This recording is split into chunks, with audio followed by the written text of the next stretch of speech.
has a history back to the 40s or 50s in the Walker, Baranow, Walker. When I went to the firm, we changed the name to Baranow, Walker, Cherry, and Thomas. The practice had grown, and we merged with a statewide firm, Mazima. I was hired by Mazima & Company, and I worked in their tax department. Mazima had merged with Baranow, Walker, Cherry, and Thomas. And then merged into Arthur Young, who became Ernst & Young, and Jack Walker and John Perry Thomas hired me. We got a telephone call. They were going to shut the Tallahassee office down. We sat down, Winston Howell, Bill Ferguson, and I called Ernst & Young and said we'd like to take over the practice. From my perspective, a very easy transition. The business that we're in is client service. You build relationships with your clients, and it's a professional services firm. They stay with the people that they trust and they work with. Winston had heavy tax experience. Bill had audit experience. I felt like we made an excellent team. Set the practice up, maintained, with the exception of the public company, substantially every other client that we had.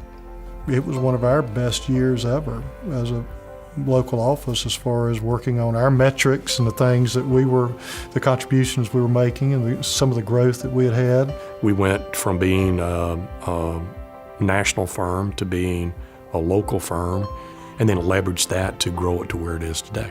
We wanted to be able to provide the level of services that our clients expected, and as those clients grew, to be able to grow with the clients. We're going to deliver national level type services to businesses that need it, but we're going to do it with the principles of the firm. And really that became one of our main branding and marketing ideas. We kept the things we liked and wanted to have fun with it. The commitment to client service, the responsiveness to the clients and the need. Whenever we split from Ernst & Young, those were some of the things that we built into being fundamental core values that we wanted to subscribe to. And, obviously we wanted to get rid of bureaucracy, and we wanted to get rid of some of the other aspects that we didn't like. The other most important element, the quality of the staff. We weren't looking for the cheapest people. We weren't looking for somebody that was going to burn out after a year or so. We wanted people to know that we took all this stuff personally, and that we were going to be engaged and involved, and they were going to get the commitment and the investment from the three principles. One of the things that we have always emphasized is education and training. And it's really a personal investment too. You take that with you no matter where you go, if you're in your professional life, in your personal life. But we've always made it an area of importance because it allows you to grow technically, which we have very high technical standards. We have very complex work that we're working on. And so it's a very important pillar, I think, of our culture. Mazima to Thomas Howell Ferguson is education.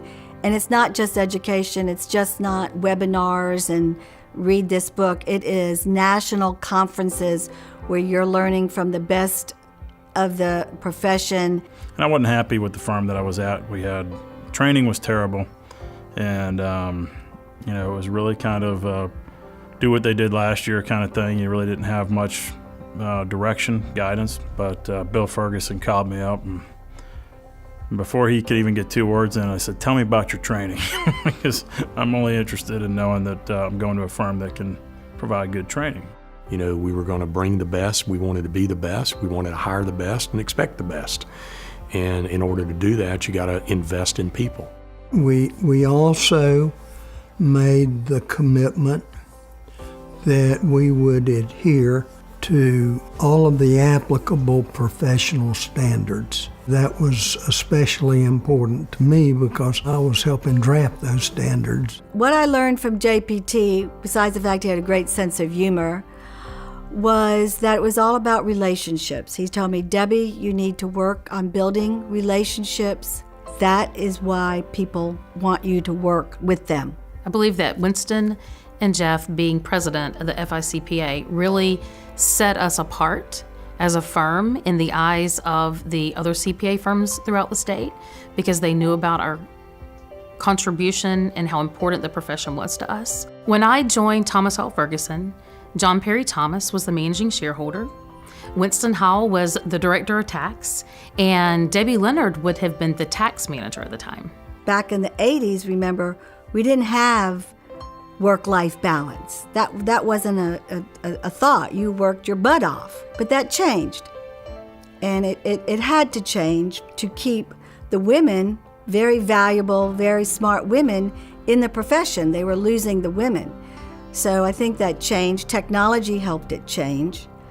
And firms realized they needed these intelligent women. And so they started talking a little bit more about work-life balance, flexible work arrangements, and so forth. There's a lot of excitement, a lot of energy in it. You know, it was having the opportunity to put your own stamp, you know, and put your own signature on it, you know, the opportunity to make it very personal. You know, that was one of the lines that we always loved with Ernst & Young, is we take business personally. And it was the opportunity to really do that at that particular point. So we brought all the same resources to our clients. It was just that, hey, we were doing it under Thomas Howell Ferguson. We weren't doing it under, you know, Ernst & Young. That was the easier stuff. That was the fun stuff. The hard stuff, it was just change. It was getting everything in place, getting all the infrastructure in place. The hard stuff really was putting on the business owner hat and thinking about the commitments to the employees, you know, billing and collecting fees so you've got resources to pay salaries. You know, I forget the exact number of employees. I'm going to guess we had 18 employees at that time, recognizing that, you know, we had 18 people that were dependent upon the success of, you know, 3 guys.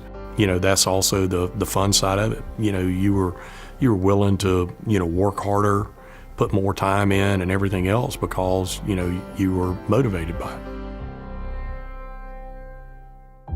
To continue to serve the clients in a way that we wanted to serve them, and to continue to, you know, that was always one of our values, is to provide superior client service. And to do that, we recognized that we had to focus within industry groups to bring that specialty service. The industry groups that were began in the early 2000s really helped grow and expand the firm. So we created niches, and we had specializations that we were known for, not just generalists. The client wants to know that you're an expert in a field and that you can talk and you've talked to their colleagues and you know what the best practices are in their industry group, and you can apply those and help them grow. We've had to be more adaptive, and we've had to be more visionary and forward-thinking, not only just to keep up with our employee base, but to keep up with our competition. The thing that excites me the most is seeing the way that you know, our profession has changed over the years, and our ability to make changes with the way that we provide services to our client over the years. That office needed some stability, some support, a lot of support, but mostly consistency and continuity with the way we do things. So I went and talked to one shareholder, and it turned into another shareholder, and then another shareholder, about me moving down there and providing that stability and continuity. I think it's gone really well. Really exciting to see where the firm is and where the profession is today. As far as the firm goes, I think the firm is well positioned and well poised to be able to take advantage of changes that will be coming into the market in the coming years. The profession has always gone through this thing of a change every 5 to 10 years, a very fundamental change. There's a equalizing, levelizing effect that all that stuff has. Public accounting and the technology advances have allowed just greater flexibility. Because of technology, we've been able to really grow a statewide practice, and an southeastern practice somewhat, because it really eliminates the geographical limitations of growing your practice. When I joined the firm in 2000, we had 30 to 35 individuals. So here we are in 2018, and we've got approximately 85. So clearly we've got a trajectory of growth here within the firm, and I see within the next 5 to 10 years that growth being not only in Tallahassee and Tampa, but perhaps another city, a third city, or even a fourth city. We've got great people. We've got a great reputation. Really, I think we're poised for the future. I think there will be continued changes. It's not just going to be the traditional audit and tax services. It's going to be a lot more. And that encompasses hiring and recruiting different employees with different backgrounds. It's not just accounting anymore. The evolution of the CPA firm, and our firm in particular too, will join in where we'll have multiple service offerings. As long as there's trust and confidence from a client, if you're providing a multitude of services that a business needs, not just their assurance and tax work, I think that it just is a natural extension of that relationship and will provide for opportunities for the client to get what they need more directly and efficiently, and then obviously for our firm to be able to grow and provide opportunities for others. We're never satisfied being status quo. We're always looking to the next thing, because the more we grow, the more resources we have available to help our clients and to increase those partnerships. I'm excited about where we're going in the firm of the future, and I'm excited to continue growing. We're 25 and counting. We're 25 and counting. We are 25 and counting, and we've only just begun.